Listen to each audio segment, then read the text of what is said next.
छत्रपती संभाजीनगरमध्ये भाजपनं निष्ठावंतांचं तिकीट नाकारलं. महिला पदाधिकारी ओक्साबोक्शी रडल्या. अंगावर पेट्रोल ओतून आत्मदहनाचा काहींचा प्रयत्न, पैसे घेऊन तिकीट दिल्याचा आरोप. तिकीट वाटपावरून रिपब्लिकन पार्टीमध्ये प्रचंड असंतोष. छत्रपती संभाजीनगरमध्ये आरपीआयच्या कार्यकर्त्यांचा भाजप प्रचार कार्यालयाच्या बाहेर ठिय्या. जागा वाटपात विश्वासघात केल्याचा आरोप.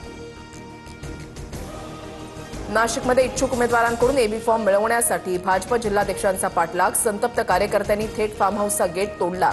2 कोटी रुपयांना तिकीट वाटल्याचा आरोप. जागा 122 आणि इच्छुकांची संख्या जास्त असल्यानं गोंधळ. 80% जुन्या कार्यकर्त्यांना संधी. कार्यकर्त्यांच्या नाराजीवर गिरीश महाजनांची स्पष्टोक्ती. राड्या प्रकरणी चौकशी करून कार्यवाहीची इशारा. नागपुरात अजितदादांच्या राष्ट्रवादीच्या कार्यकर्त्यांचा राडा. इच्छुक उमेदवाराला एबी फॉर्म न दिल्यानं कार्यालयामधील टीव्ही फोडले. तिकीट नाकारल्यानं पुण्यासह अमरावतीमध्ये दोन्ही शिवसेनेचे कार्यकर्ते संतापले. कसबा पेठेमध्ये बॅनर, ठाकरेंच्याच कार्यकर्त्यांनी बॅनर फाडला. शिंदेंच्या कार्यकर्त्यांमध्येही मोठा वाद आणि धक्काबुक्की.